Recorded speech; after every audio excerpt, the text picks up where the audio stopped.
पूजेचा शुभ मुहूर्त संध्याकाळी 5:23 ते रात्री 08:07 पर्यंत राहील.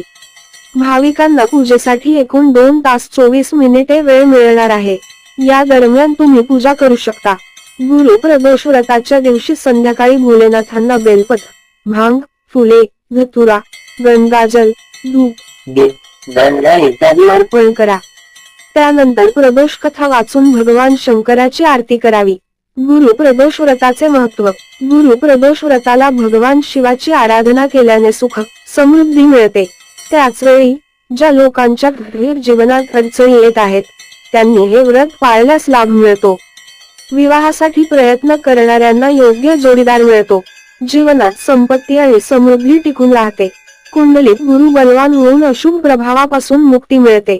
येथे दिलेली माहिती धार्मिक श्रद्धेवर आधारित आहे.